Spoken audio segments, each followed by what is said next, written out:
रात के इशारे एक ऐसी कहानी जहां मोहब्बत भी हथियार है और भरोसा सबसे बड़ा धोखा। तो चलिए कहानी शुरू करते हैं। सब्सक्राइब जरूर और लाइक भी। ओके, शहर सो चुका था, लेकिन उस इमारत की तीसरी मंजिल पर रात जाग रही थी। कमरे में पीली रोशनी थी और हवा में कुछ अधूरा, कुछ खतरनाक तैर रहा था। अयान दरवाजे के पास खड़ा था।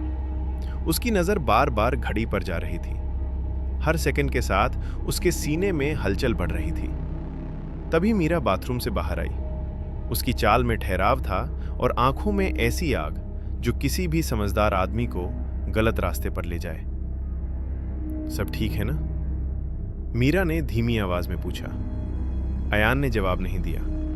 वो जानता था आज की रात सिर्फ एक मुलाकात नहीं है। मीरा ने पास आकर टेबल पर रखा वो लिफाफा उठाया। अंदर कुछ तस्वीरें थीं। खून से सनी नहीं थी, लेकिन उन तस्वीरों में जिंदगी बर्बाद करने की ताकत थी। अगर ये बाहर चली गई? मीरा ने अधूरी बात छोड़ी। अयान ने उसकी तरफ देखा। अब दोनों के बीच सिर्फ सांसों का फासला था। तो कई लोग कल की सुबह नहीं देख पाएंगे, अयान ने कहा। मीरा मुस्कुराई। वो मुस्कान प्यार की नहीं थी, वो साजिश की थी। उसने उंगलियां अयान की कलाई के पास रोकी। छुआ नहीं, बस इशारा किया। डर रहे हो? उसने पूछा। अयान की आवाज भारी हो गई। नहीं, मैं बस सोच रहा हूं कि जुर्म करने से पहले दिल इतना तेज क्यों धड़कता है। मीरा ने आंखें झुका ली। उस पल चाहत और खतरे के बीच कोई फर्क नहीं बचा।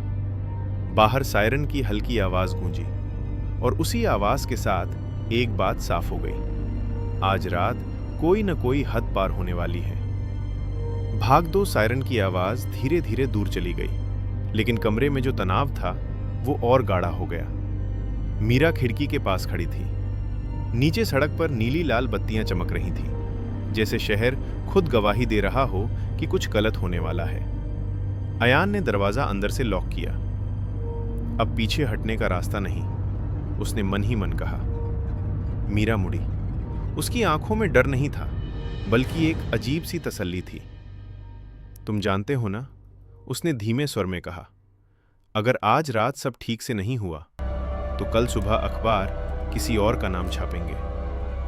अयान पास आया, इतना पास कि मीरा उसकी सांसों की गर्मी महसूस कर सके। तुम्हें यकीन है? अयान ने पूछा कि वो आदमी आज यहीं आएगा। मीरा मुस्कुराई। वो मुस्कान खूबसूरती से ज्यादा खतरनाक थी।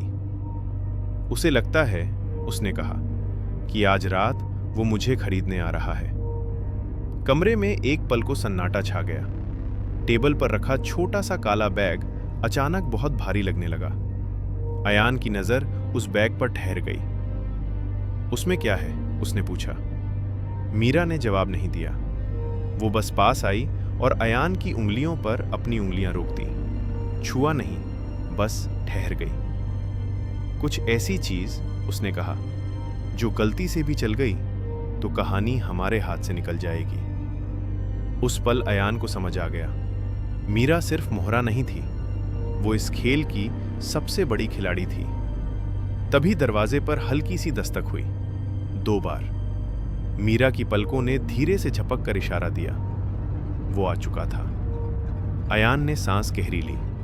उसकी धड़कन अब डर से नहीं, रोमांच से तेज थी। दरवाजा खुलने वाला था और उसके साथ एक ऐसा जुर्म जो सिर्फ कागजों में नहीं, रूह पर लिखा जाने वाला था।